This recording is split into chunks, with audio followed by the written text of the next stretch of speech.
नमस्कार, नीलम फॅशन क्रिएशनमध्ये तुम्हा सर्वांचं खूप खूप स्वागत आहे। आजच्या व्हिडिओमध्ये मी तुम्हाला 40 साईज कटोरी ब्लाऊज स्टिचिंग जे आहे ते दाखवणार आहे। तर इथं पहा, या पद्धतीने मी हे पार्ट तयार करून घेतलेत। इथं बॅक पार्ट या पद्धतीने तयार आहे। पूर्ण बॅक पार्ट तयार करून घ्यायचा आणि मगच फ्रंट पार्ट आपल्याला स्टिच करायचा आहे। म्हणजे काय होतं, यामुळे फायदा काय होतो, तर फ्रंट पार्ट आणि बॅक पार्ट आहे तो कमी जास्त होत नाही। म्हणजे बॅक पार्ट एकदा तयार करून घेतला की त्यावरून चेक करत करत आपण फ्रंट पार्ट स्टिच केला की कोणतेही पार्ट कमी जास्त होत नाहीत। तर हा पार्ट आता जो आहे तो तयार आहे, तो आता मी बाजूला ठेवते आणि फ्रंट पार्ट आपण कटोरीचा स्टिच करून घेऊ। तर ही जी कटोरी आहे याचा सेंटर करून घ्यायचा।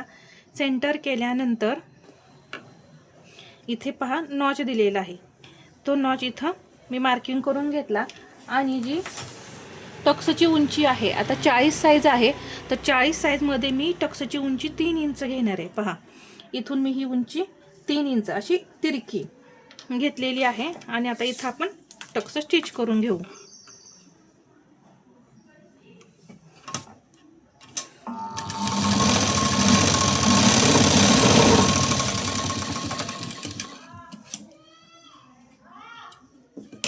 आता इथे एक शिलाई देऊन झाली, याच्या बाजूला मी दुसरी शिलाई देणार आहे।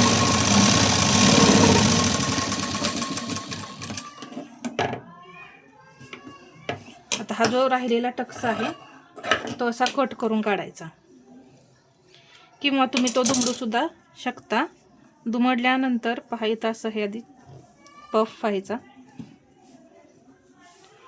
तर खूप सुंदर असा आपल्या या कटोरीला पफ आलेला आहे। तर त्याच पद्धतीने मी दुसरी कटोरी सुद्धा स्टिच करणार आहे।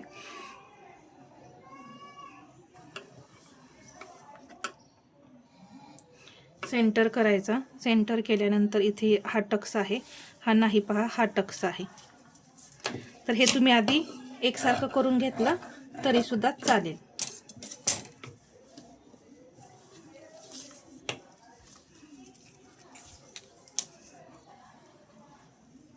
आणि इथं जसं की मी सांगितलं 3 इंच टक्सची उंची।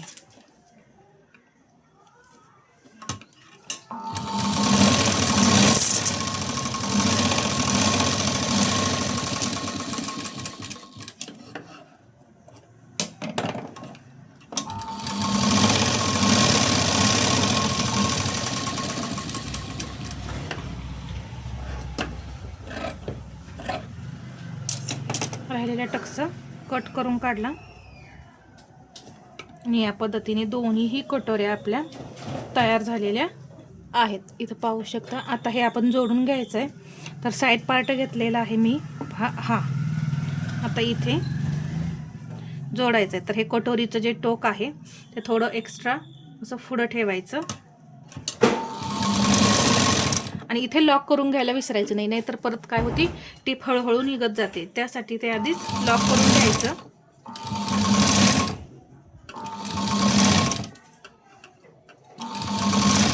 पहा, कुठलाही पार्ट इथे खेचायचा नाही, ओढायचा नाही, फक्त आहे असं हे ठेवत स्टिच करत यायचं। पहा, इथे लास्ट आहे, इथे सुद्धा मी लॉक करून घेतलं। डबल शिलाई लगेच देऊन घ्यायची।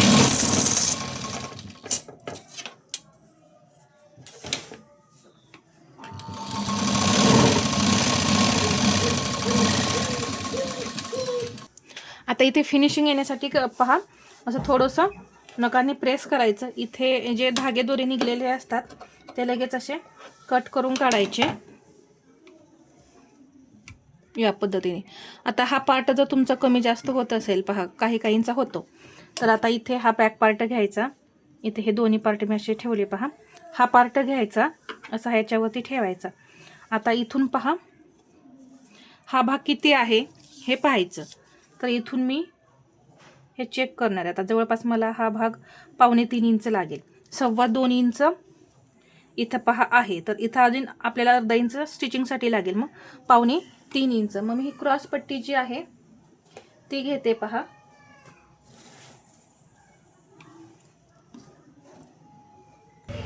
इथे पहा। आता ही मी क्रॉस पट्टी घेतलेली आहे, ती आता मी इथं अशी ठेवणार आहे।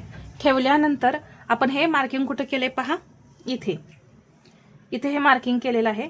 तर बरोबर क्रॉसपट्टी आपल्याला तेवढीच ठेवायची. तर पहा एवढी, आणि याच्या पुढती ही एवढी एक्स्ट्रा आहे, तर ती कट करून काढायची. तर ती मी अशा पद्धतीने आता कट करून काढणार आहे. इकडे या बाजूला अजिबात आपल्याला क्रॉसपट्टी कटिंग करायची नाही. इथून पुढे अशी हळूहळू हळूहळू ही कट करत जायचं. पहा बरोबर मी मार्किंग केलं होतं तिथपर्यंत मी ही कट करून काढलेली आहे.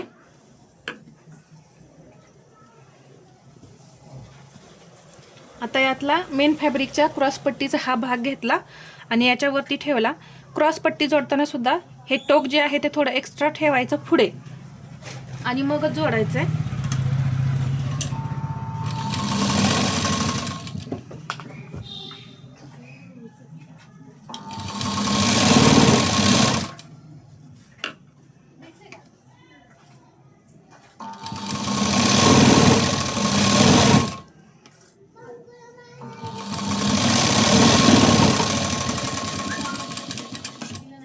हा भाग जोडून झाल्यानंतर ब्लाऊज असा उलटा करायचा.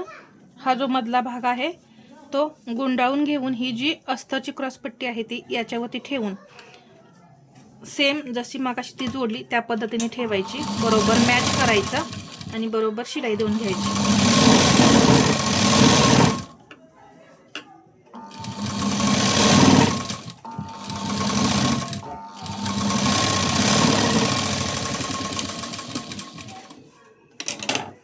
आता हा जो आतला भाग आहे तो बाहेर काढायचा.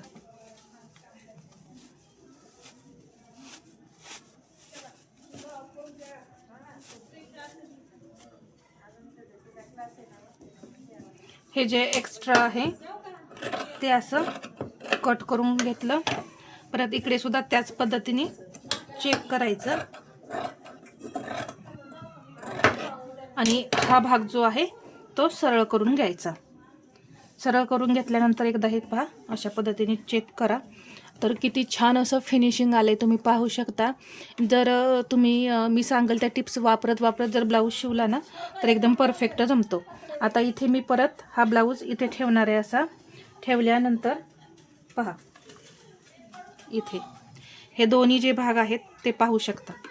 बरोबर आपले हे मॅच झालेले आहेत. कुठलाही भाग कमी जास्त नाही झालेला. पहा इकडून पहा हे तयार झाले. तर या टिप्स वापरून तुम्ही सुद्धा 40 साईजचा अशा पद्धतीने 40 साईजचा एक पार्ट आपण स्टिच केला.